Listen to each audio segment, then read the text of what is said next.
when they get a high-speed chase, he plays LRB, the Little River Band. That song comes on, so that's why I play it. We're about to get in a high-speed chase right now. And we're going to talk about the stock tonight. We're going to talk about some other things, some misinformation that people are putting out that I'm willing to combat and fight. I was watching The Hobbit right now. What the hell? What the hell are you doing watching Mike the Marine? Nobody watches that guy anymore. But we're around. A lot of stuff going around the internet for Monday. Misinformation going out there. Now the market is open for Veterans Day. It is open. The bond market is closed, but the stock market is open. Perfect track. Welcome back, Morantz, with an early stream. Yeah, you know, I could sit here and watch football, but the Cowboys don't play this weekend, so there's nothing to watch. I did go to GameStop today. That was fun. I went shopping. Bought 2 copies of Black Ops 7 for the Friday release. I bought one for my son and one for my nephew. And so we're going to go on Friday, talk to the wife. Because there's going to be a line, I might end up doing a video out there and giving away stuff to the crew and people in line. I don't know yet. I don't know what type of energy I'm going to have. I've noticed that my energy has waned over these last 4.5 years. I'm a little droggy, a little exhausted. I know what you guys are saying. Oh, that means your testosterone's low, Marantz, your sexual drive. Now, come try me, bro. Come try me. No, I'm just telling you, I'm tired. I wake up, I'm like, shit, I have things to do. So I went and got a haircut today. Don't worry, the hair's short. Trust me, I got to cut it. I'm good. I need an oil change. Went to GameStop, bought those 2 games. And then I also bought another game. I bought Madden, the new Madden for my nephew. So I delivered that one today. So GameStop got 200-something bucks out of me. But, that's the life I'm living. I'm here to support my investment best way I can. And it was busy. It was packed. People were buying things. They had this new tactic that I hadn't seen them do in a while. I liked it. They had this game. They actually had Hogwarts, the game, the Harry Potter game, and they had it all broken in a case, all taped up to the thing, and they had it open on the counter. Do you want warranty for your video game? Because if your game comes back looking like this, we can give you a new one. And I looked at the thing. Holy hell! Yes, I want a warranty. Give it to me. That was a good little tactic there. I like it. What do you mean, come try you? Ayo. That was yesterday, right? My show was called Come Get Some. What's this? Today it's Lonesome Loser. That was a song by Little River Band, by the way. We're going to talk about GameStop today. We're going to talk about the investment. Something about a pancake. No matter how thin you make a pancake, there's always 2 sides. What does that mean? It means there's always 2 sides to an investment, 2 sides to a story. And this story is a lot like life. I think that's why it speaks to me. By the way, shout out to Spade again for the $20 super chat. Thank you so much, sir. And then, of course, Endgame for being a member for 26 months. And Endgame is at the top tier membership of the channel. That means he is a super supporter of the show. He is a Team 51 member by being in there. So, Endgame, congratulations to you, because what they don't know is that you will be getting 3 spots. Did I say 3? 3 spots on the wheel for Thanksgiving for the giveaway. Anyone on a Team 51 membership will get 3 spots. Chances to win the Switch 2 that we're giving away and the Chromatic. So, I'll be giving those away. Talked about it today with some other people too. Like, you guys might want to come to the channel and get a membership because we're going to give away free stuff. So, you Team 51 guys, I really appreciate you guys. And I just want to show you a little bit more love than normal. Derek put me on a homework assignment. Derek, I have not finished it yet, but I will get it to you. I've just been very busy. Tonight, I have to finish out a PowerPoint presentation, a Google slide, and some other stuff I got to do. Or, not Google slide. It's I'm pretty sure I'm just going to do Excel. So I'll just do Excel spreadsheet that I got to fill out. And then my dedication page for the book. And Connect the Dots book is coming out. A couple of things we did different in the book after speaking with Trove and for legality issues, for everything to get ironed out.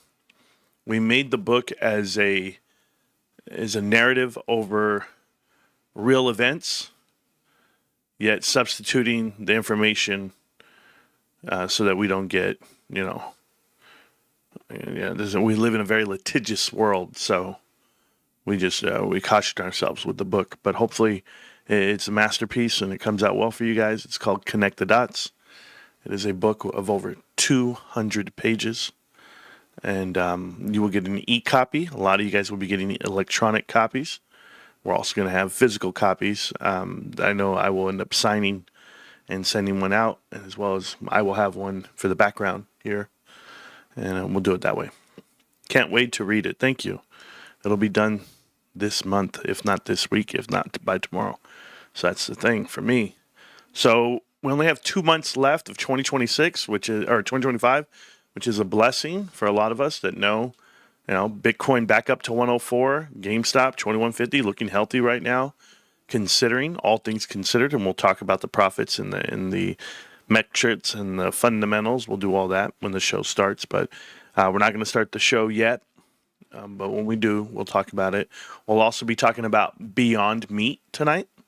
I want to clear up some misinformation that is floating around Twitter, and we'll fix all of that. We're going to do a deep dive on what a turnaround company is and why it's so valuable for GameStop. I thought about this.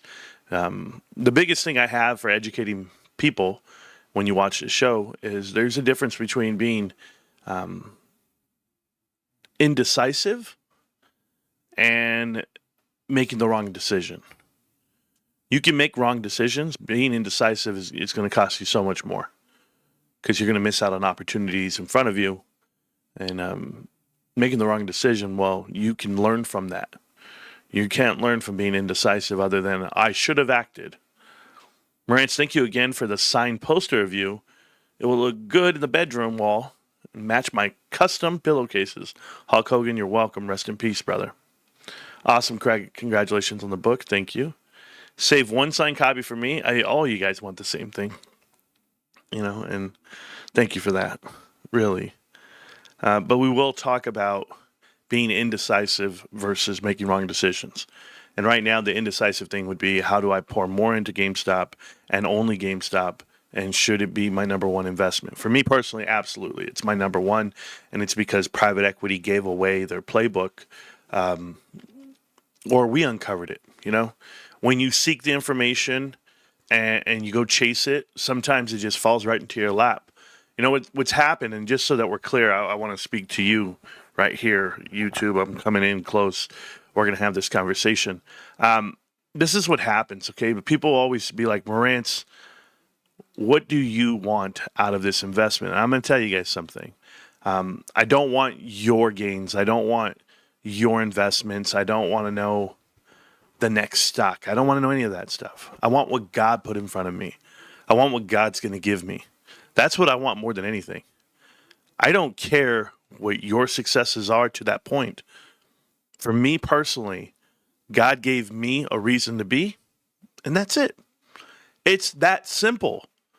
But when people don't give grace and glory and control to Jesus, to God, to any of it, to your faith, then you know what you are. You're a prisoner of the moment because you're constantly counting the dollars. This is something that I stopped doing. I stopped counting views. I stopped counting subscribers. I stopped counting how many times I go live. I let go. It's not in my hands. It's in God's hands, guys. That's the channel. That's the information. That's the flow of the chart. I can't do anything without the grace of God. I can't do anything to influence or to inspire. I'd much rather be inspired than motivated. And I want to inspire the masses about what GameStop is, but it's not my control. Whether or not it goes viral, whether or not people watch and consume and understand, it's not in my control. I've done the homework. I've done the groundwork. I've laid down the format for Connect the Dots, for investing into GameStop, for being diamond-handed, for understanding fundamentals. I've done everything I could do. And it's to the point where I reached a moment in life and I said, you know what? It's not in my control. I can't control this. I can just say, I'm blessed. I want to be here and choose to be here. It's God's grace. That's what I want. And you guys ever want to ask me what I want? My exit plan is death, because the more I buy and the more I consume and the more I gather, I don't want to let it go. I would look at it and be like, well, I don't know. I don't need to. Let me just keep working. I'm an able body. I'm in good health. My family doesn't want right now. They will want. They will need. And maybe then when we hit a rock. But I'll just let death be my exit plan. I'm going to live this life. And I'm going to live it with you. And I'm going to live it in front of you. So it runs through me, guys. I just let my testimony be exactly that. So sorry if I start ranting that way. Some of you guys are like, this guy, he's hardcore. I thought about it this week. I was like, I'm gonna work on me. I'm gonna work on the house. I'm gonna work on the yard. I'm gonna work on my car, my truck. Got my truck washed, and I was like, okay, I feel good right now. Got a haircut. I feel good right now. Need to get oil change. I'll feel good when I get that. Pay some registrations. I have 2 payments left on my truck. I bought a lot of GameStop. I own GameStop. I love it. You guys know my ownership level. I'll show you my position in a minute. But I'm at 55,000 plus, and you know what? 50,000 turn into $1 million, whatever it may be. But this is what I found out. Like, when I really think about it, the best thing I can do for you is do something good for me. That's it. You want to know how good I can do something for? I just got to take care of me. It's one of those things when you're in the plane and they're like, make sure you put your mask on you before you put it on everyone else. Well, I need to take care of me. And although these videos are free and this time is very expensive to me, I felt like I could better myself. And if I better myself, that's going to better for you. It's going to be a better thing for you. And vice versa. You guys can do better for yourself. You do better for yourself, and it's going to benefit me as well. And I think it's a team effort. So I came to that conclusion at some point this last month. And so I'm just going to do more for me to be better for you. Once you have $1 million, take it. Michael Solar. Michael, I don't have a dollar amount. And I don't care to take $1 million and spend it, because that's what you're going to do. You're just going to spend it, and then you're going to come back and say, what happened to it? What were the fruits of this?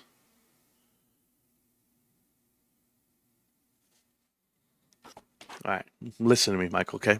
Just me and you, Mike. Most people come into this world looking like their parents. They have no control of that.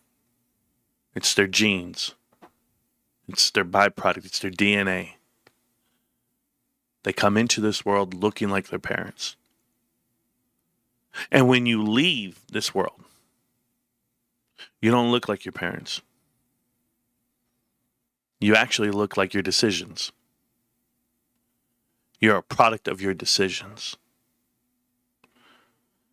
So I may walk into this world one way, but I get to leave a different way. And it's those decisions I choose to make. I think about GameStop in this way. Ryan Cohen came into this company, and it was a rundown company. It was born this way. It was manufactured this way. And now this company is a product of his decision making. And moving forward, it's going to be a product of the decisions of all management, of investors alike. Whether you want to be a part of that is great. But selling for me would be checking out early. That's not an option for me, because I don't need it. But when I do need it, and we're a hardship or there's some lumps in the road, and I don't have to live this life of driving a Ferrari and a yacht and a helicopter. Nope. Just be a happy dude. And when something comes up and the kids want to get married, then I have the money for a down payment for a house. Or maybe I buy the whole house. I find reasons to exist And those are all going to be a product of my decisions. So take that with you. Someone's at my door. Who's at my door? I need to find out. I'll be right back. Welcome back. Welcome back to Morant's Rants. Plenty of good information, a little bit of motivation, a whole lot of truth, no financial advice. Shout out to Robert right now with 12 months of being a GME elitist. Thank you to the GME 51 Elite family, the show. Love the show. Thank you for loving the show, bro. Man, how the hell are you doing? Hope you guys like the show. I do. With the family, stopping by to hit the like button. Carter, handle that family. Handle those commanders. Are they getting their ass kicked still? Who knows? Oh, my God. I can't even watch football. You know why I can't watch football? I'll tell you guys why I can't watch football. Because the Dallas Cowboys lost. I'm going to be talking like Daffy Duck right now on this damn channel.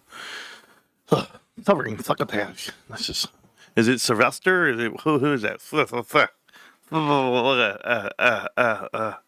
The tip of my tongue is cut, bros. Oh my God. I cut the tip of my tongue. That's wild. Anyway, hold on. What's loose here? Oh, there we go. I'm like, what is loose here? Okay. The top blinds many. Yeah. You guys love my jersey? Paul Tagliabue died today. Yeah, he's 84 years old, bro. Let it go. Goodness gracious. These guys ruined football, but I'm okay with it. Because I don't really care about sports. Honestly, I don't. But yeah, so the Cowboys lost to Arizona Cardinals last week. They got blown out. Arizona was losing like 35-0 in like the second quarter today. Hi, goddamn, the Cowboys suck. Oh, my God. Okay, anyway. We got a lot to look at. We got a lot to do. Should we just get on with the show? Should we start the show? I mean, we can start the show. I think we could. Man, my tongue is numb. It's crazy, bros. You guys got to be there. So, shout out to your president, Donald J. Trump, the sellout himself. You guys know I voted for Trump. I'd vote for him again. Want to make that very clear. 47, Charlie Kirk. Boom. You got to believe. But the boy is compromised. My boy Trump is just taking payment from John Paulson, Miriam Adelson, and the rest of the crew. And that's the way it's going down. So if you ever want to know why the U.S. is investing into mineral companies that are in Canada, because they're owned by John Paulson, we get it. But we'll leave it there. What Trump said today was, in a tweet, he said that all of the poor people, or the lack thereof, are going to get a $2,000 $2,000 stimulus check from the tariffs. Huh. Is that what we're going to do, Mr. President? We're going to give people $2,000? That sounds real nice. Do you know I have a problem with that? Because it's like, have you ever had that buddy who owed you $20 and then he's like, I ain't got it. But then you see him out and about with his chick and he's spending money. You ever seen that dude? Or the dude who can't pay his rent, but somehow, some way, out here balling, driving a Lexus at an apartment complex. You're like, what is this? I've seen them dudes with the Tesla truck in an apartment complex. I said, what? Must be a choice. My point is, we owe a lot of people money. Our deficit is $37 trillion. And I don't need $2,000, just like somebody else doesn't need $2,000. What I need is inflation to be controlled. What I need is housing to be a reasonable price. What I need is the jobs market to be strong again. What I need is the stock market not to be circular upheld like it is with fake and false valuations. Whole argument right now about Palantir being valued the wrong way. Everyone looking at PE ratios rather than looking at price to sales ratios. No, we looked at that too. It's still 100x. So there's not enough in the world that you can tell me about valuation for NVIDIA to have a $5 trillion market cap and net $20 to $30 billion a year. It's not even right. There's not a company out there. The world's most valuable company, just so we're clear, is the Saudi Arabia oil company, and they print, and I tell you print because they have oil. They actually net $340 billion a year. That's what they do. Yet, somewhere out here, Elon Musk inked a deal for $400 billion of profit, saying if he hit that milestone, he would then have $1 trillion worth of stock options. Let me tell you, it is gross for what's in front of you. And for people to vote this way and or for people to promote it this way, this market is not worth what they tell you it is, and I'll be the first one to tell you. I'm probably not going to be the last, though. You know, this thing about markets and pricing, I had to go get a video clip I wanted you guys to watch, so we're going to watch it together. Let's watch this clip right here. People will withdraw their money. Lawrence, that would be so stupid. I mean, if the fund's capitals drop too much, then the swap's contracts are voided, and then the banks get to keep all of the collateral. Wait a minute. Wait. All of it. What? The contracts are voided? The contracts are voided? Holy shit! Oh, motherfucker! Michael, give me my money back. So, what he's saying there is that if the hedge funds were to pull their money out, they would then lose their collateral, the collateral that is the top end of this market. They have a short position. They have a swap. It's in place. It's against GameStop. I'm telling you it's against GameStop because I saw it with my own eyes, and I saw them halt the stock. Okay, gotcha. Well, since that halt of 2021, you have seen a market reset itself, hide the money, do their thing. GameStop took off in 2023. You guys remember? 2023, GameStop takes off. What happens? Banks were crumbling before that. Now you have hedge funds pumping how many fake companies, how many SPAC companies, how many brand new startups, these billion-dollar unicorn companies. That's what a unicorn company is, a billion-dollar startup. And everybody has these valuations clear, gone, out of bounds. But no one has taken the money off the table yet. No one has taken profits yet.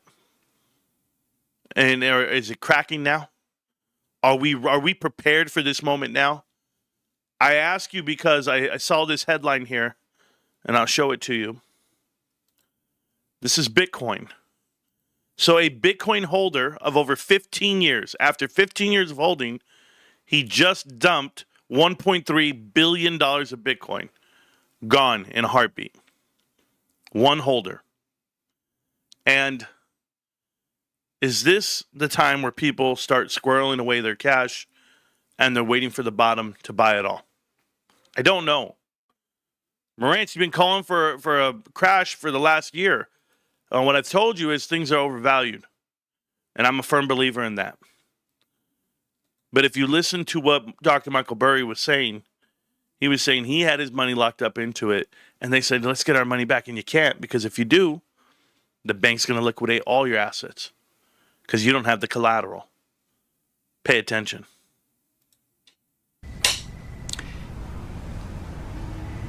Michael, do you hear me? I want my money back. Give me my fucking money back. You motherfucker. Yeah. It's going to be like that. It's going to be like that. It's going to be dudes crying, asking for their money back. And GameStop's not giving it back. Just remember that. We're not giving back a single dollar. So I want you guys to know because we're going to be on it.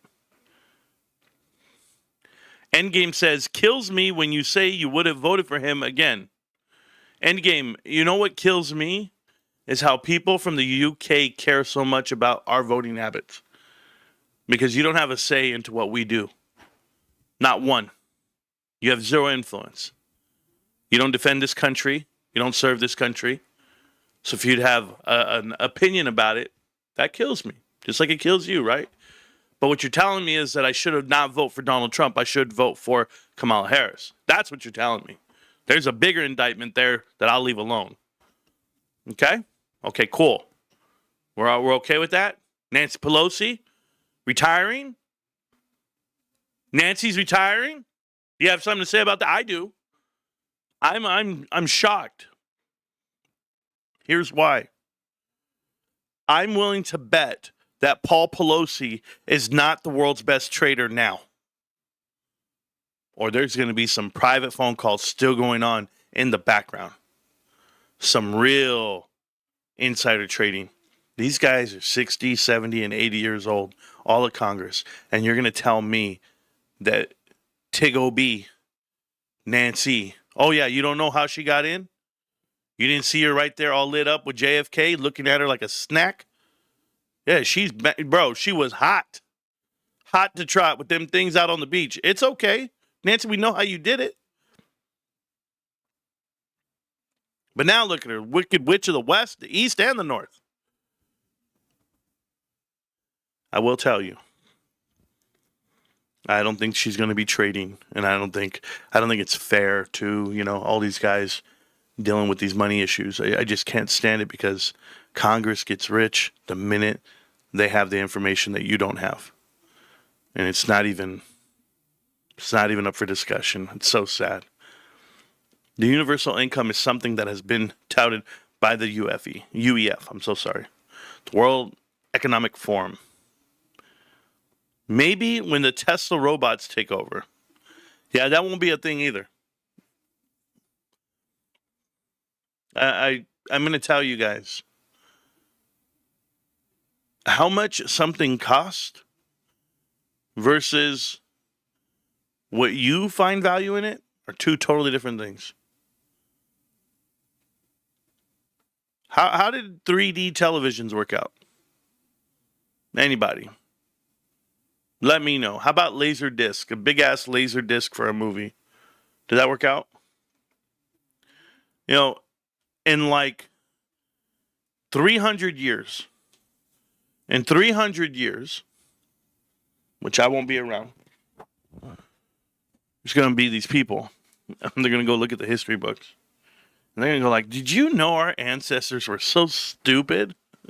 They invented these big metal things that used to just run smack dab into each other and just kill each other with these things. What were they? They're called cars. They were called automobiles, cars. Oh my God. The dumbest thing you guys have ever invented in your life. Just death machines. Yeah, and then there was companies battling to see who can make the better deathmobile. The faster, the stronger. It's like, cars are cool. Cars are cool. I do think cars are cool. But if we have speed limits,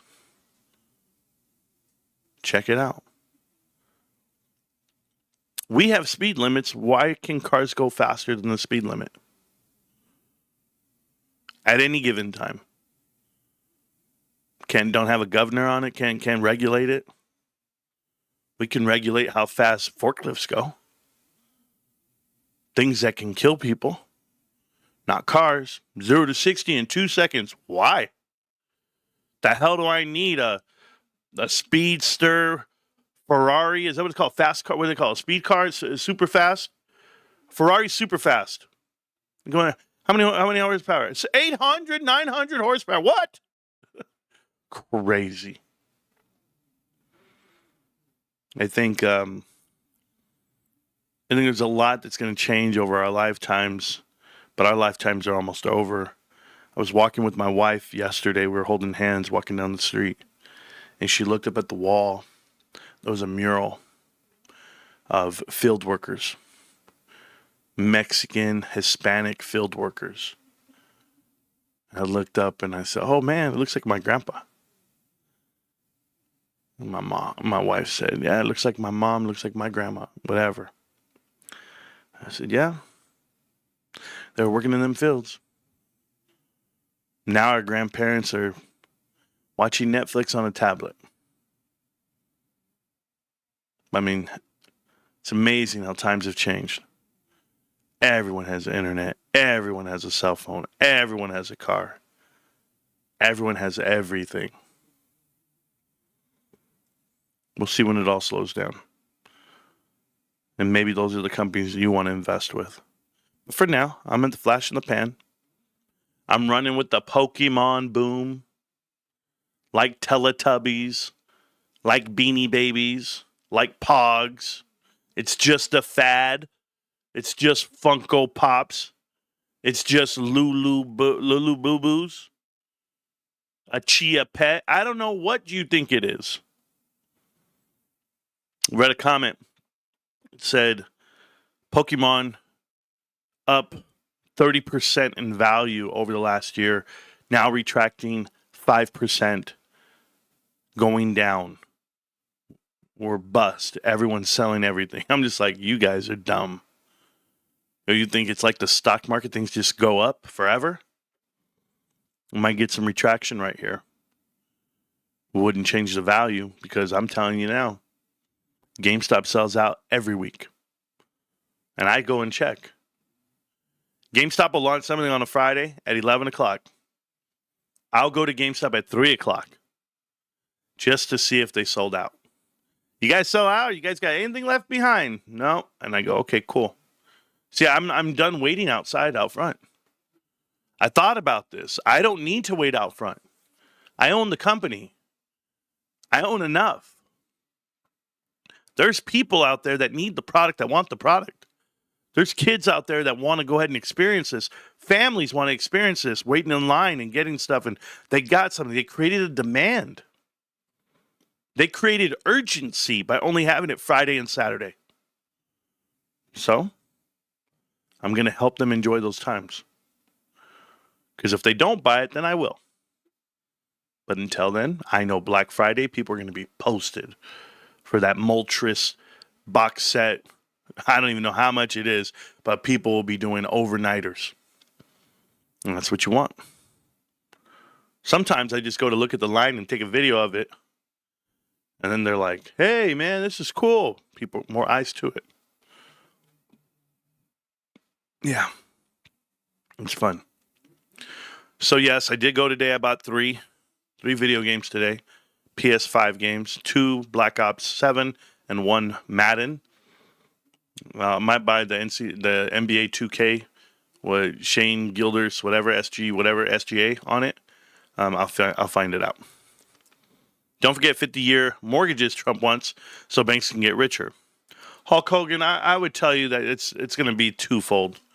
You know, if you're going to sign up for a 50-year mortgage, it's basically because you want a cheaper or a lower monthly payment. But the banks are going to own your homes. You're not going to own them, ever, at a 50-year mortgage. I saw Pulte write about it. I saw Trump write about it. I don't really care either way because I'll pay off my house early. I'm not one to wait. I want to go grab it. I want to pay it off in chunks, and I want to get it done and out of the way so that I can be free and clear and hand it off to the family as an asset that appreciates. And they'll be forever thankful to be like, wow, Dad really had a plan. I do have a plan, just so that my wife is aware, my kids are aware. I have a plan to pay off my home by the time I turn 50 years old. So in the next 7 years, my birthday is this Friday, by the way. Birthday's in 5 days. I turn 43. Mark this video. 7 years from now, my plan is to pay off my home. I have $55,000 there. I will have more than enough to pay off my home in this stock within 7 years. I've already done the math how I'm going to do it. And it's going to be glorious. I hope you're all there. 65K Bitcoin incoming. There you go. Doom and gloom. Endgame. I wonder about you sometimes. We know this shit's coming. We will get paid. You gotta spell no correctly, though. But I hear you, Mott. We do know what's coming. We're going to talk about the cash value. We're going to talk about GameStop. A lot of people,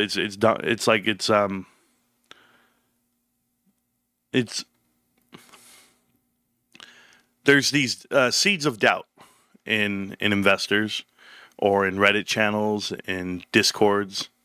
Seeds of doubt everywhere.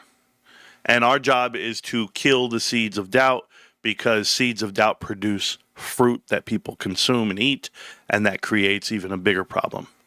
So before the fruit ever becomes what your appetite is for, the fruit of doubt, I will kill the seeds of doubt. I will kill the narrative that GameStop's not a profitable company, that it's not a great investment, that it's not undervalued, that it's overvalued, like some people would tell you. I'm here for all the misdirection that they want to put on us, and we fight it back. The crash will come, as we all know. Look at the pump since 2008 on the S&P. Yeah. Anyone voted for Kamala? There you go. Yeah. Bro, when you have a political show and open up the lines, I'll love to jump on to explain why U.S. politics is important to all. Endgame, I'm aware of why it's important to all. What I'm telling you is you have zero control over it. It's like me crying about Israel. I'm the last guy to cry about Israel and Bibi Netanyahu and what they do in Israel. I'm the last guy. And I know all the bodies. I understand. I understand the greater economic crisis and who controls it more than anybody, because I know what connect the dots is. And I never have to highlight who it is and what it is, because it's a given. Right? So I can't change it. Why complain about it if you can't change it? If I could change it, then I'd be the influence that I need to be. What do? I say I don't get involved. Grandparents on TikTok is messy. He never was. It was all insider trading, and Congress only gets fined $200 for not disclosing by whatever it is. I got you. Yeah. Get Basa Morantz. Cheers to the upcoming amazing week. I agree. Charizard never pulls a hammy. Stock jockey. Did I get you guys with that stuff? Like, did I really put it out there for you guys? Like, all into like perspective, like value. Why?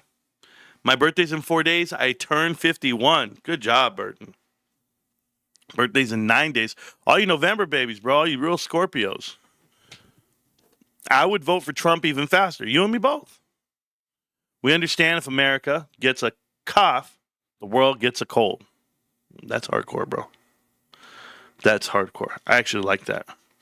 I'm going to go ahead and show you guys some stuff. We'll get the show started right now.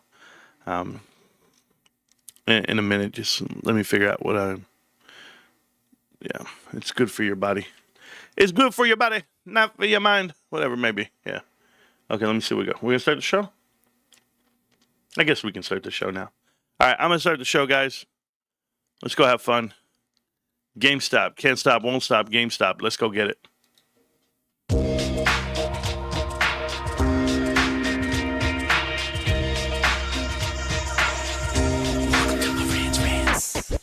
Welcome to my ranch, no advice on finance. Spin the wheel and take a chance. Get an NFT and a little education. The system got undertow, that knowledge is flotation. You wanna learn? Well, you came to right place. You're pumping AMC, might get slapped in the face. Get your due diligence, know who the villain is. Don't be a sheep when the shepherd's carnivorous. So come learn, laugh, and maybe you win big. And listen up, y'all, the wheel is not rigged. Everybody get a chance in the live chat. Kyoto spin wheel, you win just like that. Retail fight back and this retail winning. Y'all just wait, man, this is just the beginning. All fellow simians, GME group singing the truth. We just chillin', infinity pool swimming.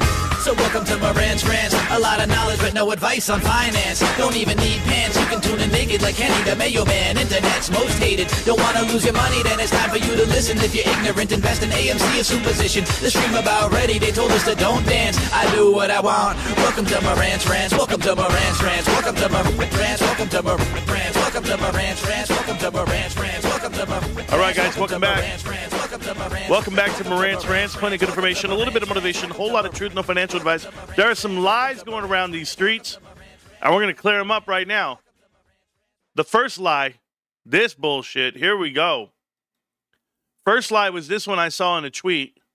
I had to pull it out there. He says, this is bullish about Bed, Bath, and Beyond Meat. Beyond Meat. It says the CEO of Beyond Meat bought 4 million shares of Beyond before earnings next week. Is this bullish? Well, guys, let's educate the crowd, please. This person called Silver Surfer is an absolute criminal. He was banned at 100K followers on Twitter. And he says in here that he's a promoter of Open, ICP, and LTC. LTC Litecoin, I don't know what ICP is. I mean, I guess I could click on it, but I don't want to. And then, of course, open for open door. And now, is this bullish for this guy to go ahead and buy some shares right before earnings next week? Okay, let's sort this out, loser. One, Silver Surfer. No person, a part of the C-suite, CEO, chairman of the board, I don't care, can buy shares 1 week before earnings. That's not allowed. It's a blackout period. So until earnings are announced, they're not allowed to buy anything. There's a freeze in there. So Ethan Brown did not buy shares. 4.4 million shares were awarded. You see this green thing here? It says represents an award of RSUs which will vest in full on December 31st, 2025. So those are RSUs. He didn't buy them. We're clear on that, right? The second part that I would like for people to know about Ethan Brown. Ethan Brown has never in the history of history bought one share of Beyond Meat. So don't ever let people tell you that it's bullish or that he bought it and that we should. The next post that I saw about Beyond Meat, that is wrong. They just confirmed Beyond has 80 million shares and 60 million are short. Shorts are trapped. Monday's going to be chaos. This is a lie. Let's go to the dilution tracker. Can we? This looks a lot more. This was previously 76 million shares. Now 300 and what? How many? Some crazy amount. 397 million. So, yeah. I already told you about these companies that, don't have the shares. Okay. Check out this one. You're going to love this one. Bond offering. As they go through and you look at it from here, it tells you the convertible note program on September 29th, 2025, the company commenced an exchange offer for $202 million at 7% on a convertible note, up to 326 million shares. So anybody paying attention? Okay, good. You paid attention to that one? Let's go to the next one. We're not stopping there. Right here, where it says, in connection, because that was in September. This one's going to be, what's the date on this one? I just want to make sure I have this right. The date, October 30th. 8 days ago, 9 days ago. Right here, issue 776 million shares of common stock. Yeah, I know. It's kind of crazy. But you're telling me that there's not a extended float on this thing with senior notes that are producing dollars against them. And at the end of it all, you're sitting on 317 plus the 76 million that they had. And that's where you're getting your new number. That's what's happening here. So when somebody tells you only 60 million shares, or they're 80 million shares and they're short 60 million, they could be short 60 million. Their float's a lot bigger than that. They're probably short about 20% of the float, 18% of the float. Not a bad deal. So it's definitely not what people are trying to tell you what it is. Beyond Meat. It's not for me. I think it's a fake, and I'm going to keep it that way. To have a market cap of $5.16 million, $516 million, that's embarrassing. Okay? But yeah, so these guys are lying to you, just so we're clear. Okay? Cool. Yeah, I don't know where they get these numbers from. I just don't know. I don't know if they don't know how to read filings, but it's in the filings. So, what does it say? Oh, right here. Look at this. October 30th filing confirmed the exchange offer, issuing 316 million new shares. Outstanding rose from 76 million to 398. The short interest was 51.1. Now 13% short percentage. I thank you. Thank you for just exploring it for me. They're called Beyond. That guy's name, account name was Beyond Ape. Because yes, we all want to be a part of Beyond. You know what I want to be a part of? I want to be a part of this company called GameStop. I'm currently sitting on 2,000 plus shares, worth around $55,000 of my own money in there. I'm down 5,000, 5,400. Am I sad? No. I'll be fine. I'll get back. And the reason why I'm not sad on that investment is because of this chart. This is your monthly chart. The monthly pennant that looks amazing. We're in a pennant within a massive pennant. This is still going to play out. This will still break out. We'll still have a good run all the way through up until about 2028, and we're out of here, right? I know what you guys are saying. Marantz, it's 2 years from now. I can't wait that long, and I'm going to tell you, get on before you get spit on. It means nothing to me. I don't care if this stock moves or if it doesn't. I'll let it play out until the end of the pennant. But I'm fine, and I feel good about it. One of the indicators that proves a lot to us is going to be, all right, here, I gotta get to it now. And I have MACD, I have OBV. So the on-balance volume for this stock, just so that we're clear, as it ran up, okay, this is a very good indicator for a lot of you guys to pay attention to. As it ran up, on-balance volume went up on the monthly. I'm going to go to the quarterly, as a matter of fact. I'm looking at the quarterly, just so you can see it like this. So it went up on the quarterly, and it went all the way to 16 billion shares, considering that's the volume on green, all the way up. As it went sideways, believe it, and it ran back up, we're now at 20 billion shares. So we're up 4 billion volume. As the stock went down, people were still buying dips. That the red would tell you that this should be going down, but it didn't go down. It went up. More people buying in on those green quarters. Same thing as it rose. Now we're sitting at 20 billion share volume. People are buying this stock on green days, and when it runs, people are running with it. People do not want to miss out on this stock, and that OBV tells me that. If you look at the monthly OBV is doing the exact same thing, pumping to the sky, looking amazing at over 7 billion volume on the monthly to the top side. Why does it matter? There's pluses and minuses to these investments. If you ever want to know the strength of your investment, the life and breath of your investment, it would tell you that something, and I'll give you an example. We'll go look at Beyond Meat. The monthly on GameStop is up 7 billion. Beyond Meat is down right here. They are down 10 billion volume. 10 billion volume on the monthly. GameStop is positive 7 billion. These guys are negative 10 billion, meaning everybody's selling. It's suicide out here. If I even go to AMC is flat at 1 billion. Flat at 1 billion on a float of 512 million shares, which it shouldn't even be there. That's embarrassing. But they were at one point all the way up to 3 billion while it was selling off.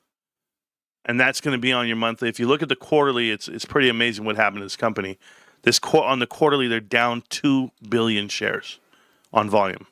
2 billion shares. That's why this chart looks like this chart. Pay attention. This chart of OBV volume looks like this chart right here. Okay? Mimics it. Goes down, finds a little pop, goes down to the ground. It's trash. No one's buying this damn thing. That's how it should look. Your OBV should be matching the chart. And for GameStop, just so we're clear, that OBV does not match this chart. The OBV is rising up and to the right, and the chart is just going sideways. These are the little things that show proof that you guys are in a great investment. Now let's talk about that investment. So many people out there that trying to give value where it's not given, and to all other investments, and then they're going to tell you GameStop doesn't deserve that evaluation. Okay.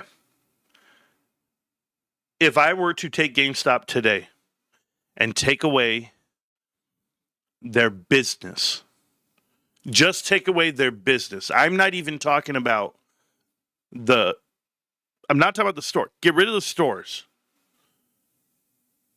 If GameStop was just a cash company They would have $9.2 billion of cash, and that would generate $80 million a quarter of profit, $320 million a year. Think about that. What would you pay for a company that has $9.2 billion that generates $300 million a year? $320 million. If I gave it a ratio and I said 50 to 1, we're now looking at that investment, that price, valuation for GameStop at a $15 billion company. Just off the cash. The cash generates $300 million. You take the $300 million and you times that by 50. That's a 50 PE ratio. It results to $15 billion. I don't know what the shares are, however many shares you have, and you guys can figure out the price per share. I'm talking valuation. That's what people try to gauge. And you really can't do it. You can't go and say, hey, this company's trades for this valuation. I want you to understand, because this is why we talk about Palantir. Palantir had small profits compared to their valuation. What Palantir has is a free cash flow that generates some real value. And when you take that free cash flow and you look at the value, you say to yourself, Palantir is a what type of company? They're a tech company that's growing, that makes $1 billion a year. Awesome. Times that by 50. What does that put you? $50 billion of market cap. I can't help that there's 2 billion shares floating around this world. Therefore, they should only trade at $25 a piece. I can't help you there. What I can tell you is they're trading at $200 a piece. And these guys are actually given valuation of $500 billion. Guys, they only have $6 billion of cash. Think about it again. They only have $6 billion of cash. Free cash flow, what they grow, what they do, $300 million a quarter, $300 million half a year. You tracking? GameStop makes $300 million. They make $300 million. Cash. Just cash. I'm not talking about the business, because the businesses they can't compare. That's a tech, that's a savvy, that's a government contract thing. We're a margin base, nuts and bolts, stepping over dollars to get the pennies. That's GameStop. But what's baffling to me is that the cash still equates the same amount of money. So therefore it should be given the same multiple. That's the part. Price to sales, free cash flow ratio. But it's not fair because companies only make this much more. Right? When GameStop only made $6 million in 2024 for the whole year, they netted $6 million. Everybody laughed us out of the room. Everybody. Tony De Niro, Martin Scarelli, who is it? Michael Packer, Brian Sozzi. Everybody laughed us out of the room because they said GameStop only makes $6 million. What are you talking about, Marantz? It's not a profitable company. What's their P ratio? What's their P ratio? 100? It's like 100. It's 120. That was just unbearable to think about, right? Well, it's not, because as you guys know, or if you guys don't remember, GameStop's not a value company. GameStop's not a growth company. GameStop is a turnaround company. Turnarounds. These are stocks that are battered down, or they're hated companies, or they've been forgotten about. They're depressed in price. But you have determined some one thing or a few things that have the potential for reversing this company's fortunes, independent of the industry getting better or the economy getting better. You always have to do a balance sheet check on any company. This includes turnarounds. Do they have enough cash to make it through the next 12 months, the next 24 months? Do they have a lot of debt that's due right now? These are important questions to answer. Make sure you understand and believe in the plan to restore corporate profits. It's all internal. They're doing something, either new product, new management, cutting costs, getting rid of something inside the company that allows them to improve themselves. Lots of turnarounds never happen. but a few winners can make up for lots of losers. What's important is to wait for the actual evidence of the turnaround occurring, not just the symptoms. The turnaround, you had plenty of time. So just don't buy on the hope. Wait for the reality. Turnarounds are so big, it's worth waiting to get some real evidence. SS Kresge was a company going nowhere, in real trouble. They invented the Kmart formula. They rolled it out across the country. The stock went up over 50-fold. Kmart became a massive stock. Right. People know about turnarounds. And that was Peter Lynch telling you, you have time. Turnarounds got to prove themselves. Everybody says they're a turnaround. Why? Because they hire new leadership. They come up with a new strategy. They want to see if they can execute, and then they go for it. And you know what's the only difference? Us. It's the only difference. The only difference, and this is how you know it. Larry Chang says this is a movement, not an investment. Ryan Cohen says, brick by brick, I'm looking for investors, not day traders. Do you know why? Because the dollar that drives GameStop is not the same dollar that drove it the last 15 years. The dollar that drives GameStop is you, the investment dollar. All of us investors are supporting our underlying investment. That's the truth. That's why I tell you, Jackie, show me your receipts. Tony De Niro, stop going to AMC movie theaters and start buying GameStop. You don't. You guys don't have credit cards. You guys don't have pro memberships. You guys don't shop at GameStop, let alone buy shares. So I have an issue. And there's numerous of other people that I'll call out, but I can't call out the people in our Discord. People post receipts every day, every time. I was at GameStop this weekend. It was GameStop, Daniel W. The game Wednesdays are for GameStops. You know, I understand who they are and what they're doing. I don't approve of every trade they make. I don't approve of the stance, the get along stance. I got a guy in my video that says, Marantz, you're too negative and you're not positive and it's not good for the movement. I hate these videos. That's what he told me. Then why the fuck did you click on it? Then why did you watch it? What did you think was going to happen? You think I'm going to change? Bros, I'm 43 years old. This is me.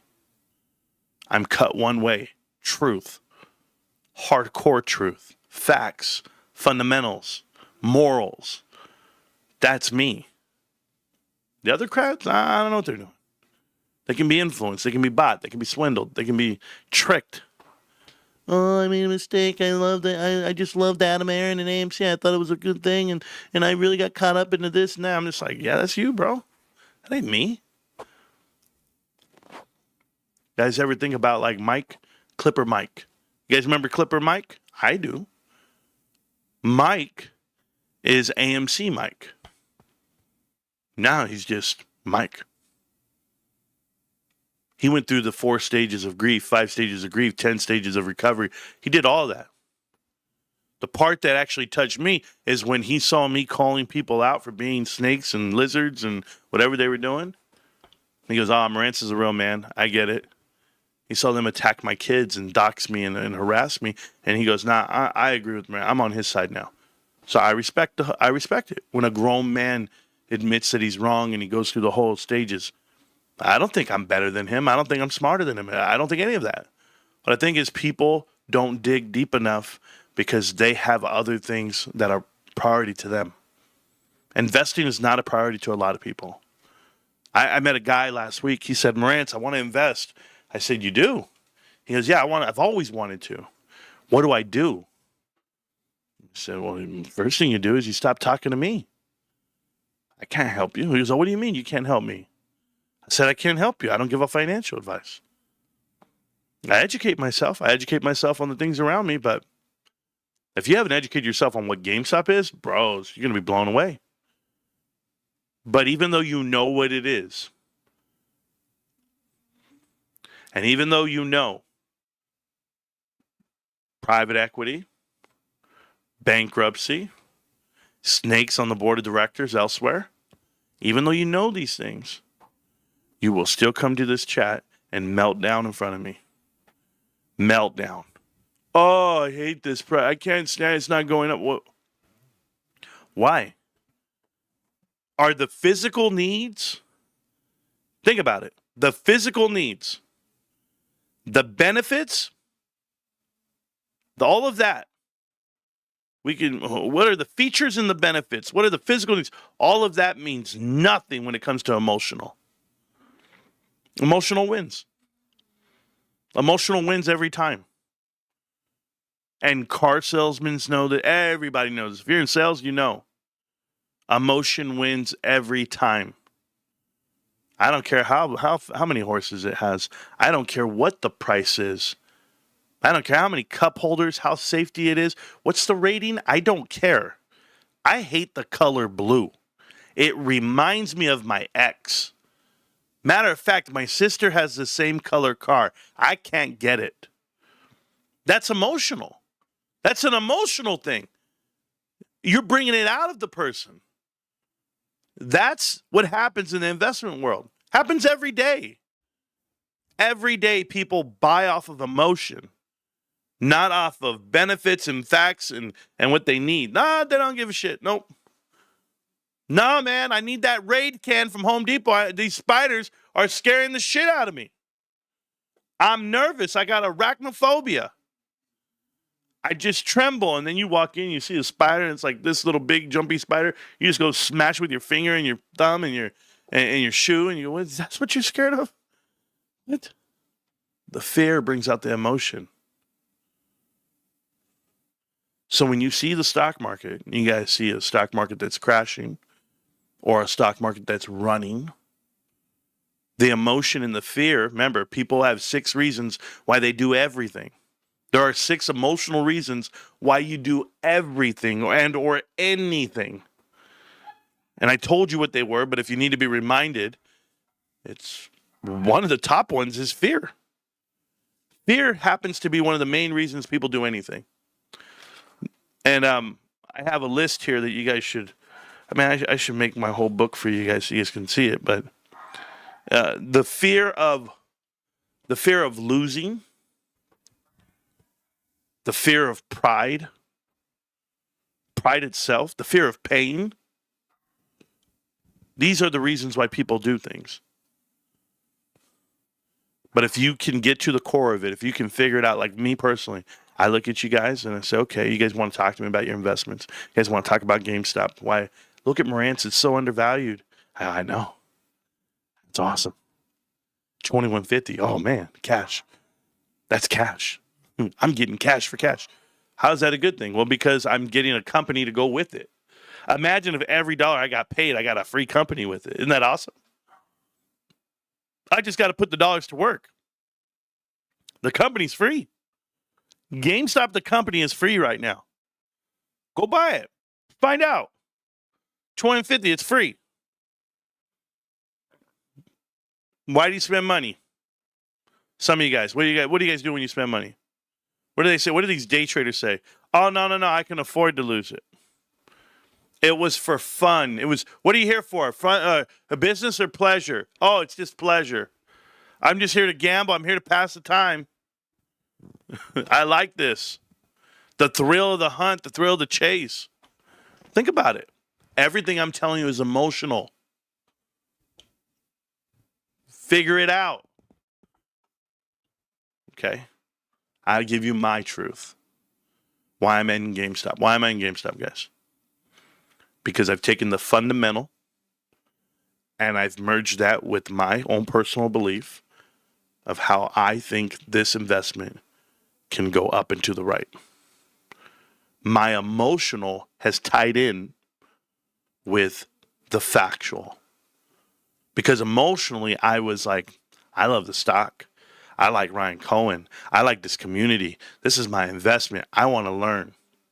That was my emotion. Then it turned into, wait a minute, I understand this. I see it coming.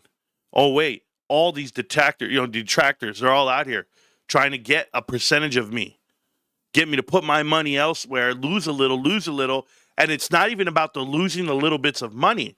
The truth is they're trying to get to my psyche, my emotion, my heart, what's underneath the iceberg. They're trying to get to that because how do you kill it? You go indulge in it. Man, I made all these investments and they went up and to the right. I made high percentages, but here I am putting all those percentages into GameStop and I'm losing nothing because GameStop's going nowhere and there's no profits here. And then people are making fun of me emotional. People are saying, you missed out. FOMO, the fear, literal emotional responses to things, and you're an adult. And you're supposed to be educated. The emotional might be to watch the show. I need Marantz. I need you to show up. I need you to go live every day. I need videos. I need updates. There's no YouTube channel about GameStop. It's the only place in America people can actually get factual information about a company that's worth X, Y, and Z, or the lack thereof, because Wall Street won't give it value. And here we are looking at each other still today saying they're pricing it wrong. They want their money back. Your wife, your parents, your spouse, your kids, somebody's probably coming to you saying they want their money back. Dad, we could do these things if you just pulled your money out of GameStop. Dad, you locked up all this money. Honey, you locked it up. What do we do now? We have expenses in front of us. We have hardships in front of us. There's health concerns. I really want to go on a trip. I want to go to a wedding, a destination wedding. I want to travel. I want a yacht. I want a passport. I've always wanted that car. I could afford it if you would just sell your GameStop. Think about it. And before you hit that level, before you hit the wall, you find a way to get over it. You find the hardest moments in life, and right before they get tough, right before it's the toughest thing, the most mind fuck, the most mental grind you'll ever meet in your life, you find release, you find a way to adapt, you overcome, and you get to the next hurdle. Let me live in front of you. Let me do it for you. They always tell you, try to not make the same mistakes twice and or learn from other people's mistakes. Let me do it all for you. I will crash and burn for you. I will sacrifice everything I can for you.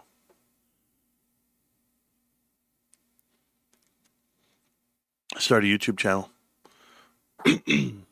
and I was so fixated on numbers and analytics and how we could grow, how we get the message out. It was never a money grab, because I demonetized my channel for years, playing copyrighted music, banning you if you super chatted, no merch to sell, nothing. And then somewhere in there, someone wrote to me and said, Marantz, your time is not free. The videos might be free, but to make them, it's not. It costs something. Value your work and put it out there. I said, okay, Dad, stop texting me. And while that's all going on, I probably missed out on a lot of opportunities to partner up, to have a different reach, a different audience, a different presence, a different delivery. I could have done all of those things. I can adjust who I am. I could. I won't, but I could.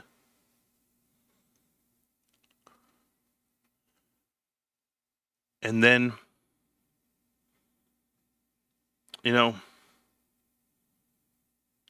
I had a marital issue in front of you guys. And that was a true test of my belief in marriage and my wife and my life. And I did it in front of you, and I was unashamed. And it made me so much stronger as a person, as a man, because my wife and we had agreed to split and go our separate ways. And I said, hey, I just need, and this is what I told my wife. True story, true as can be. Told my wife, I said, honey, I think if you believed in me like I believe in me, I think if you believed in me and you backed me 100% on my investments, on my channel, on my growth, on my career path, I think you and I could thrive and strive together. I don't know how we're going to pay the bills. I don't know how things are going to get done. I just know God will provide.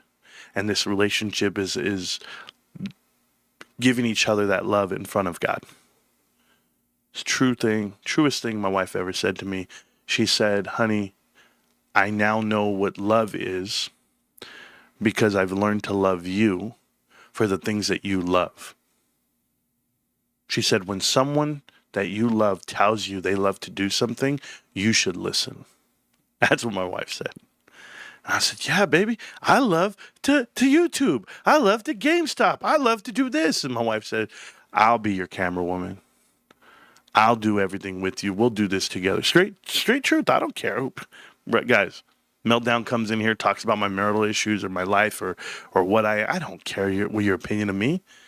You don't get to bag it up. You don't get to be here living in the good life and eating the good food and having a sexy little something next to you. No, you guys are stuck in a basement, your mother's basement, making videos about me. That's you. I don't care. Not one bit.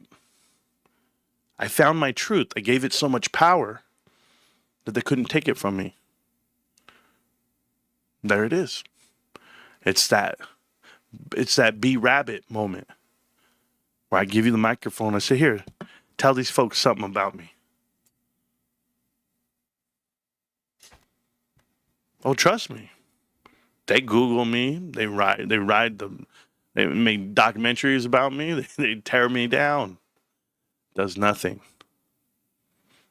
My life is an open book. I'm here with you. Like I said, let me make these sacrifices for you guys so you don't have to. I don't mind. But I've learned a lot along the way. And I just thank my wife and I thank God. And the show.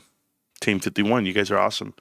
But just remember those things, guys. They try to tap into your psyche. The reason why people watch this show is because you get a lot of clear, conscious talk. I think it was Amber who wrote, and she said, Marantz, the way your approach to life and to the investment has taught me so much professionally. And I don't even know the gems I drop when I say them. I'm honest. I just say shit. I never know if it touched you or if it meant anything. And what's up, Mike? I see you. Mike, I gave you a sideways compliment. You won me over when you had my back. When you come on my channel, you educated everyone and still are right. Thanks, Mike. I forgot about that. I did go there and I told everybody they were wrong. No, it was cool, man. Well, I've learned a lot from you. Still do every post. Thanks, man. When the days seem darkest, then it's go time. We're not going down on GameStop stock. We're just beginning. Aerosol. Hey, Bob, let me tell you something, Stuart. I had this moment like 2 months ago, 3 months ago to tuck my tail in and run. Made a decision with my wife to say how I wanted to go about the channel and my life, and God intervened. And he put something else in front of me and he said, here's a challenge. Let's see what you got.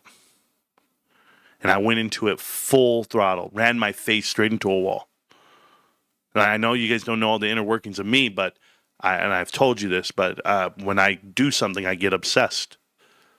And you guys, if you guys have known about Connect the Dots, I'm obsessed. We know about GameStop and YouTube, I'm obsessed.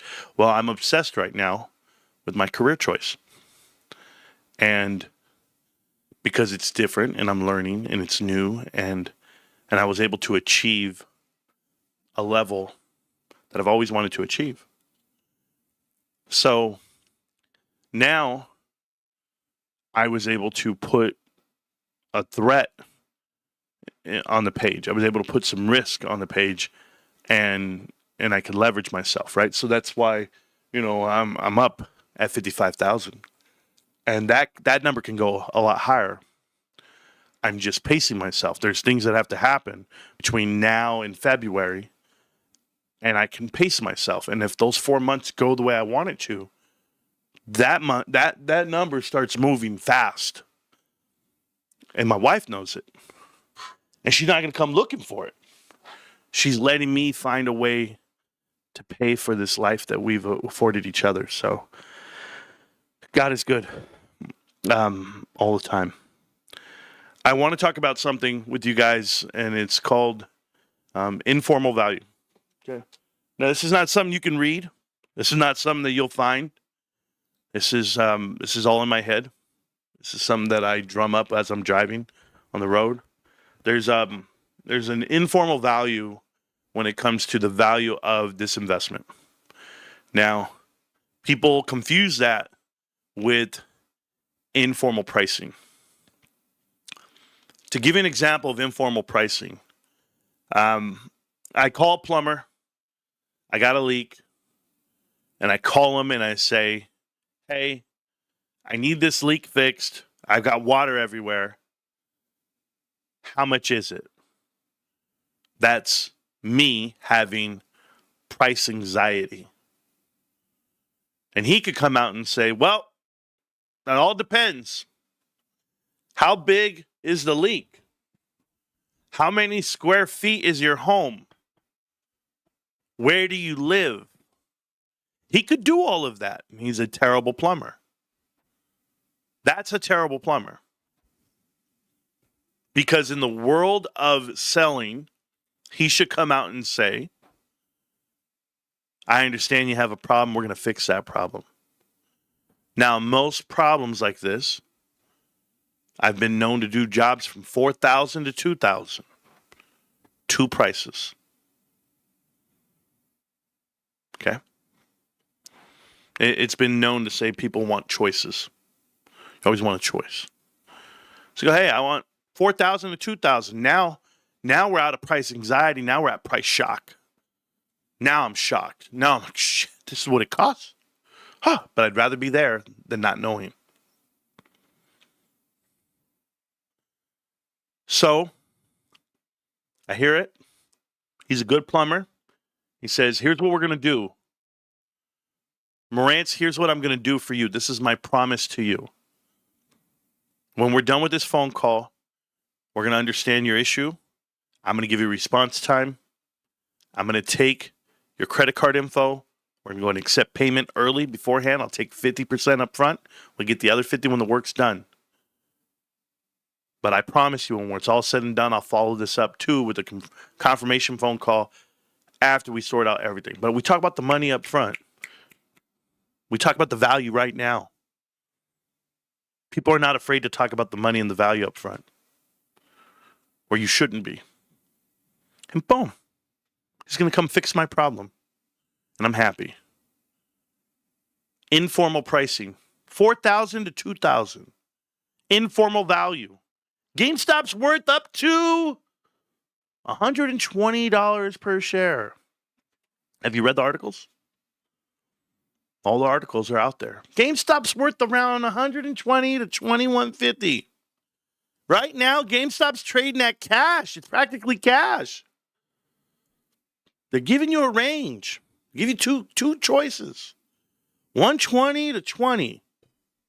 But when we're done with this video, I'm going to show you why GameStop's worth more than $21 and why you should buy it for more. Or you should be okay with the current valuation that they're giving you, not that you're giving yourself or the value that you've given the work. I've got a company. I've got a company called GameStop. They have $9.2 billion worth of cash and marketable securities and or cryptocurrency Bitcoin invested. They own 4,710 that we know of Bitcoins, and they had a net value of $28 million last quarter. But it's come down in value because GameStop and Bitcoin is down in value at this current quarter. But no biggie. We're not selling this quarter, so it doesn't matter. Point is, we have $500 million of that. Now, this company is selling everything at the greatest margin it's ever sold.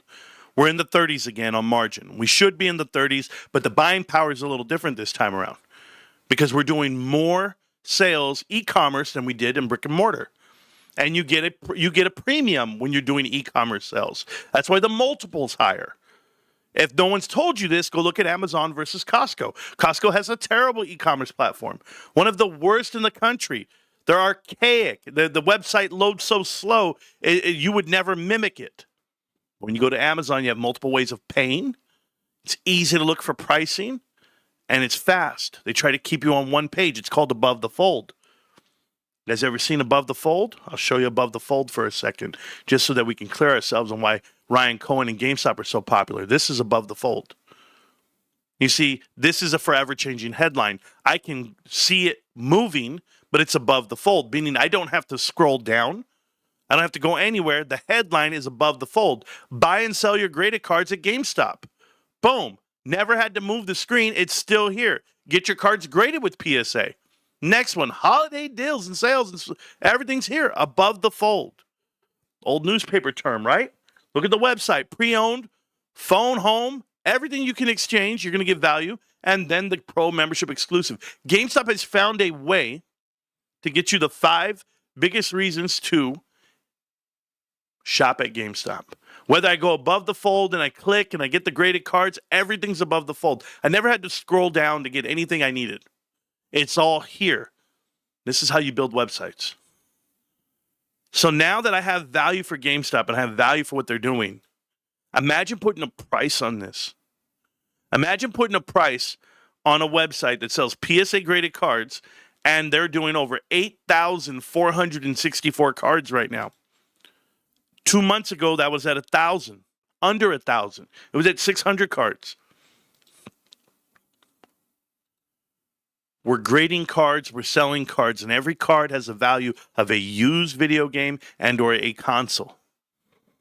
The values are massive, bigger than consoles. And I don't have to ship them around. The weight, the logistics of it all. I don't have to concern myself with that. All I know is I'm selling a lighter product, a smaller product for more dollars per man hour.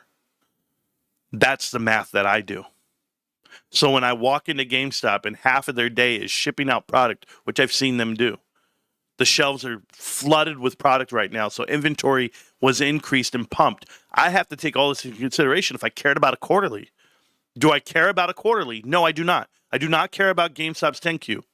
GameStop's 10Q is just a 1-page, 3 months and or of this era in time. The valuation at $21.50, that's cash. That is not GameStop, the company. But I'm telling you about this company that has elevated itself, reinvented itself, and we're still not talking about the float. Oh, you don't know about the float? Oh, I used the wrong word. Moat. In ancient times, in the medieval times, these kings, these sultans, these royals, they would build a moat around their castle. And there would be a moat. And then there would be a gate, and there'd be a gatekeeper.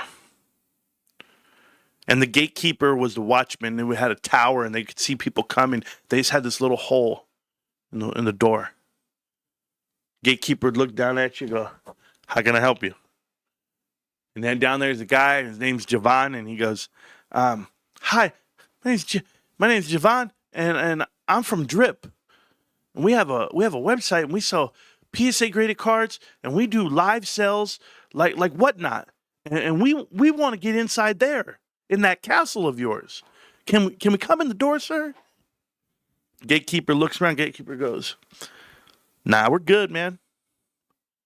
Because we got PSA in here, and we got eBay in here. It's a big-ass show. We got whatnot in here. We got the number one of everything. We're the top tier. We're not playing with the bottom."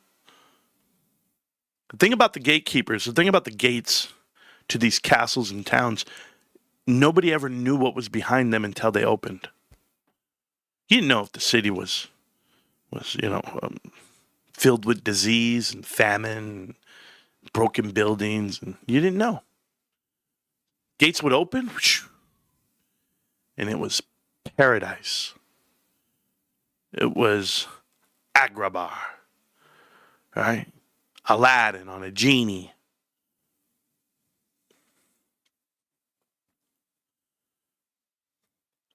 All of you are in this castle. All of you are in this city called GameStop. And no one out there has given us value. No one out there has seen what we know because they're not in the gates. They're on the outside looking in. And I might be the gatekeeper.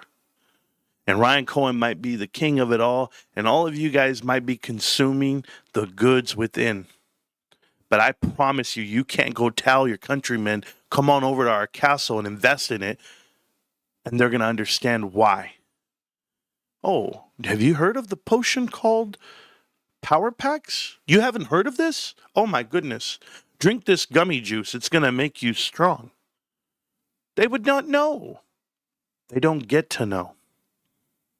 They want to apply for the beta. They come in and then they go, oh, they don't understand the back end. They don't understand the front end. They don't understand the synergies, the partnerships with companies. They don't understand the margins. They don't understand the value.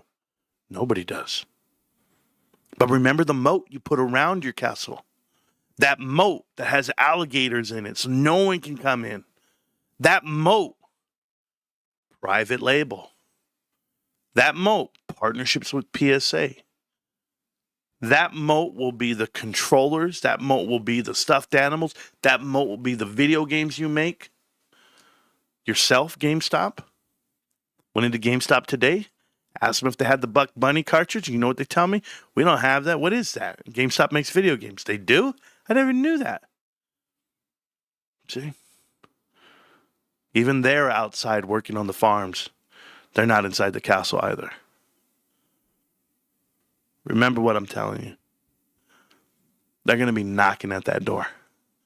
They're going to be banging on that door. And when you knock on my door, your fists are going to be bleeding from the amount of knocks you do because I'm not opening it. I keep buying shares and I keep buying shares. People keep telling me I don't know what I'm doing and the value's not there. And I'm going to tell you, all of you from the outside looking in, you're not invited. I know what GameStop is. 4 weeks, the earnings will ignite a movement which will start the price in the fourth quarter earnings too. Watch it. I'm not quick not to say things like that. I wouldn't care. Wouldn't care if it moved or not in a week. I know the number. I already know we're coming in 120 to 145, 150. $120 million. Profit. That's the number. How could it be so crazy out the other way? If Power Packs really does have that much of an influence and an impact on the numbers, if they're including those numbers, we got some real fire here. You'll know too. It'll sneak up on you because if we're doing $30 million a quarter and or a month and we end up doing $90 million, we got some real problems, people. Real problems, because I think Courtyard.io and or Arena Club, I think they cheat on their numbers. I think they do it to themselves. It's almost like Backyard Breakers was doing. Backyard Breaks was buying their own cards, pumping up the prices to act like they're making more money than they really are. Sometimes they would win the bet, and they win the bid, they win the bid. Sometimes they lose the bid, lose the card, that's fine. But if they win the bid, you know what they do? They repackage the card and they sell it in a repack. So they don't lose. This is a chase card now. They know what they're doing. A lot of people know what they're doing, but it's not real. GameStop has a business model that allows you to compound those earnings. So, Power Pack numbers is the one. Yeah. Am I still in timeout? The Buddha beats? No, you're not in timeout, brother. You're around. All right, let's go look at some stuff. Yeah. Hope you guys are having fun tonight hanging out with me, talking GameStop. You know, some people are afraid to talk GameStop and talk about the little intricate details. I'm not afraid of it. You guys know that. I'm just happy to be a part of this movement. Only at GameStop. Let's see what's only at GameStop. Let's see what's exclusively at GameStop. I'm curious. Exclusives. Those are only at GameStop? Those are pretty cool. Okay. Video games are own. Those are only games. Wow, here we go. Christmas sweaters, the on sale, $30. This one's $7. $7. Well, how could I not buy that holiday sweater? It was $50. Now it's $7. Whoa! Anybody want a Lilo and Stitch sweater? Look at this one, Deadpool. Here comes Deadpool. $7, $5. I should buy these for all my employees. This is so cool. I can just buy them all. I can buy every single one.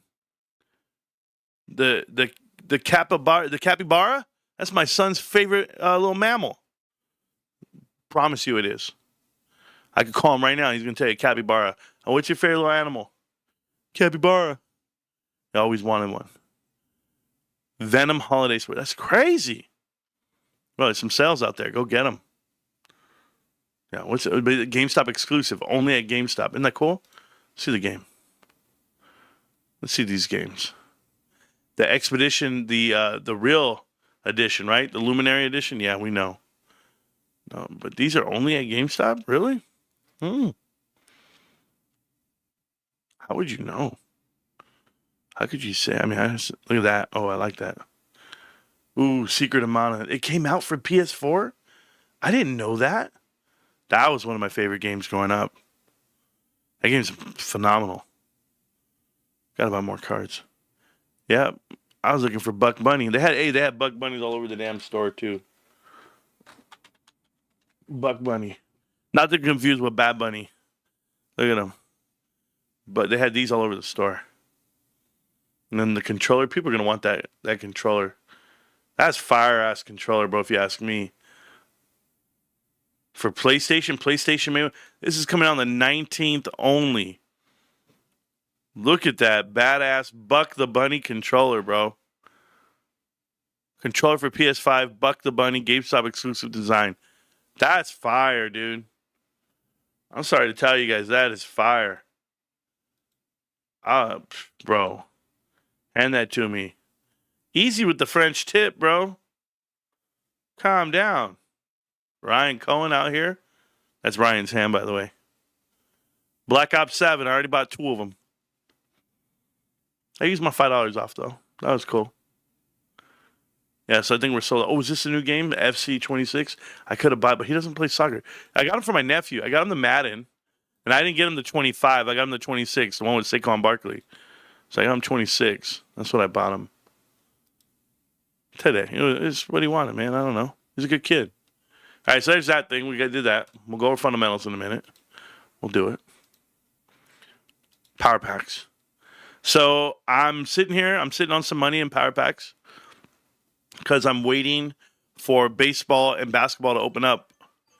I want to do one of each, so I'm trying to get to that, but they're not open yet. So no cards in the collection. Remember what I found out, guys? If you keep your cards, look at this bad boy right here, man. $15,000 for that Umbreon, the original. I have the reincarnated. Life goes on. I need all my babies. Also have this card, right? Hold on. Let me. Oh. That just happened. Oh. This is cool. I don't care. Keep that there. Thank you. Thank you. So, these are like my prized possessions, the ones that I want to keep the most, right? Because they were given to me as a gift. So these cards were given to me as a gift. This is a Zapdos GameStop exclusive. You see how it says GameStop right there in red?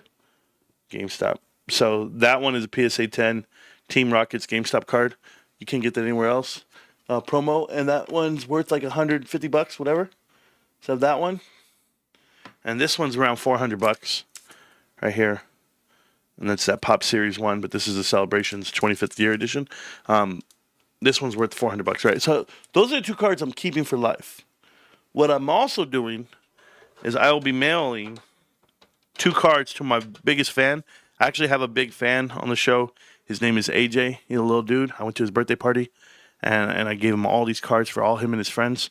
Well, AJ, you're about to come up because not only am I sending you this card right here, AJ, PSA 8 on the Greninja, and I think it's a, what is it, Pop Series Celebrations, this card. So this card right here, PSA 10 is worth $1,000 right now. But we'll see. And then I'm also going to send you this one from me to you, brother. I actually found this one myself, AJ, in a pack. I sent it out to GameStop. They went and graded it, and it came back at 10. So this EV card right here is worth about $300 to $400 already. And I'll be sending you that one in the mail as a gift. It'll be for Christmas. I can't do much for Christmas for you guys and Black Friday and stuff, but these are my Christmas gifts to AJ and Thanksgiving and Christmas. AJ's been a really good guy for the show and for GameStop. AJ goes to GameStop every week. He gets his cards graded. He waits in line for Pokemon cards to rip. And I don't need the card. But I think that if he gets a PSA 10 EV illustration rare card from me and Twilight Masquerade, I think if he gets this card right here, I think that'll help his collection, and I think he'll remember the show for life. And That's what I'm here to do. I'm here to make GameStop investors for life, GameStop supporters for life, not just because they're 8 and 9 years old and this is the time to, capture the fever type style. No, this is when you actually make that customer for life, one happy customer at a time, brick by brick. I'm doing the same thing with my nephew. My nephew's playing Madden right now because I bought it for him. But I'm picking him up on Friday, him and my son, and we're going to GameStop and we're doing the midnight release for Black Ops, like how we used to do it growing up. And yeah, I mean, we don't have to wait in line. We already bought the copies. We'll just get there when we get there. But no, I'm gonna make him wait. I'll make him go through the whole thing. It's my birthday too that day, so I wouldn't care. Where that's what we want to do. I told my wife, I said, baby, this is what I'm doing for my birthday. I'm gonna be outside GameStop waiting for this game, but I want to spread the love to the kids so that the kids know why we do what we do and why we're invested. So that's my day. That's what I'm doing. You guys saw my position. We saw the power packs. We're going to go over value and we're going to go over charts. That's the last two things. I do want to acknowledge Derek for sending a super chat. Derek, thank you so much for the $10 super chat. Appreciate you. Michael Venuti doing his duty. Michael Venuti is amazing. Michael, thank you so much for the 10 free memberships for the show. If you got a free membership, you are now eligible for the, and I'm going to make the will, by the way. I'm going to make the will without you guys even being there, and we're going to go from there. Thanks, Marantz. Thought I was banned there for answering a question. Anyway, good to be back. Yeah, you're welcome. You think GameStop is going to 500? We'll talk about that right now. That's a question from Brian Menard. Waiting in line for a game drop still happening in 2025 is so wholesome. I agree. All right, Brian, you asked me the question. Do I think GameStop's going to 500?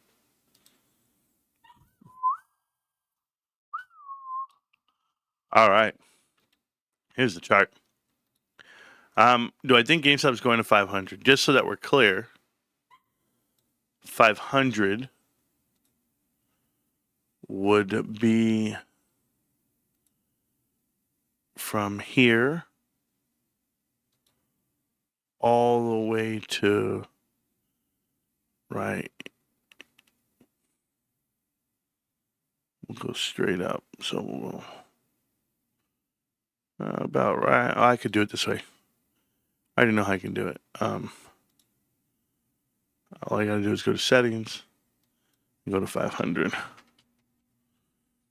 Done. Okay. So I think that's gonna happen right there. Isn't that pretty awesome? Like how big this candle is compared to this candle here. I think this candle here went from 475 all the way to 120. Just massive move, 900% in that given quarter. We would go up similar amounts to, if it came out with $30, $40, I mean, where are we taking off from? This is a move that I could see happening. I can see that. I'll leave it there. I'll leave it there so that you're reminded when it happens. You're like, yo, Moritz actually made that line. So that's on the quarterly report. We'll just leave it there. That's the monthly. There's the weekly. Weekly somewhere there. Do I think it'll happen? Yeah. I absolutely think it'll happen. I think that GameStop will be recognized as an investment company, as a finance company, with all the billions of dollars they have cash-wise, and they deploy it. I think on deployed cash, you're looking at getting a return of, let's just say 30%. Well, if you got a return of 30% on $10 billion, that means $3 billion worth of profits. And if I were to take $3 billion as an earnings on any given year, you would have, I mean, a P ratio of 50, right? What would that give you? $150 billion? And I'm just ballparking numbers. I mean, Palantir just got $1 billion over a whole year of profit, and they went up to $500 billion at $1 billion. If GameStop got $1 billion, would they be a $500 billion company? I mean, we'll give them half of that, 250. I mean, where do you want to stop? Because I'll show you the stock price. Stock price would be $300 million. At $300 billion, that's $500 a share on this extended float. So, yeah, well, 500 out. What's 500 on the floor? $200 billion company? That's not unreasonable. 200 billion is not unreasonable considering the valuations given to the market right now. Not even close. Everyone else gets these multiples, not GameStop. Yeah, I got a PSA 10 Rice Auto for AJ as well. Well, you got to get the address. So, hit me up. I'll let you know what it is. Thanks, Brance. Thought I was banned. No, you're not. Yeah, we're here to donate stuff all the time. You know that, Mike. But yeah, so do I think GameStop's going there? Absolutely. I do. I think that these numbers show, I'll show it to you right here. There are numbers here that people are trying to give base value to, like PE ratios. We're doing PE ratios on a company that's not even set. The turnaround's not complete, or it is complete, but it's not maximized. There's still value and growth there because we have undeployed of $8.7 billion that have not been deployed. When you deploy the cash, you then give value for the assets out there that generate profits, right? Infrastructure then gets value. So if I were to build something and it generated revenue, then you would have to give me value for the cash that I actually used. And that's why when you go here and we look at return on equity, return on assets, return on capital, and return on capital employed, that's why we are at these 1%ers. We're at 1%, 1%, 1%. But when this turns into 10% of each category, and it will, when it gets to 10%, well, then you double your interest, right? You're doubling cash that would just generate interest. So now we're going to go from making $80 million a quarter. We're going to make $160 million off of that cash deployed, assets deployed, depending on our investment. And it could go a whole lot higher. But at 1% or at 2%, you're generating this valuation. A numbing $21.50 a share. You're asking me if I can get to 500. I'm telling you, you're thinking too small. Way too small. Think about what GameStop would get if they actually got a percentage of this to, it would be 5x from where it's at today. So you would take your $80 million a quarter, you times that by 5, you'd be at $400 million a quarter. Profit. I'm telling you what's going to happen. I know you guys don't know this part yet. You guys haven't spelled this all out. This is the big dream. It's not just a dream. It's real. It's going to happen. But it's not about what you buy. It's what you pay for it. So when GameStop deploys this cash and they're generating a mere 10%, you're going, wait a minute. 10% is $1 billion of profit. Then you sprinkle in the legacy company. Oh, legacy is great. We got all this private label. We got power packs. Pokemon, video games. Grand Theft Auto 6. We make money. It's a value machine. But the real machine is that cash that you're just sitting on, which you can sit on because interest rates are the highest they've been in 40 years. But now that we deploy it on a market that's not so lopsided, on a market that actually is going to give you value, you go look at the numbers. 13%, 8%. Now you're going to be given value of $1 billion of profit. A quarter. Guys, I'm serious about this. A quarter.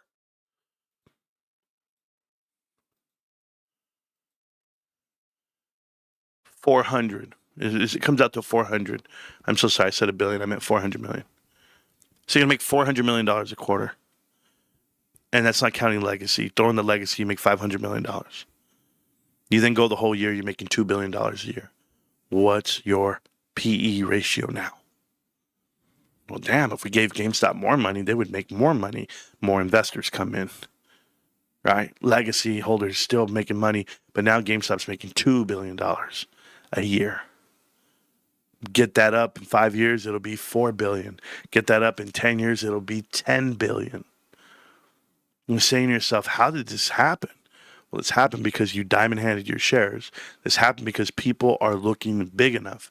You're not dreaming big enough. You're not thinking big enough. All of you are just looking at it from the standpoint of this channel is only 15,000 people. This investment is only X, Y, and Z. It's just the dumb stock. It's just the meme stock. It's just, no, I'll see you. I'll see you and I'll raise you $1 billion. That's how I know I put it in God's hands. That's probably why I'm not live streaming every day. Because I don't have to. If you don't believe in it, don't believe in it.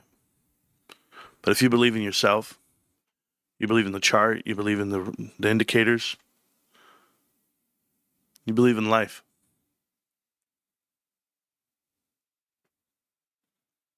I believe in GameStop, Brian says.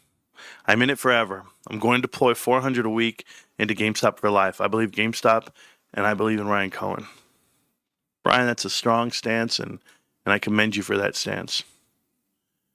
But I will tell you, when you get your money right, and you do it like that, and you're set in your ways, and you're cranking it out, just remember one thing. Put God first, then your family, GameStop.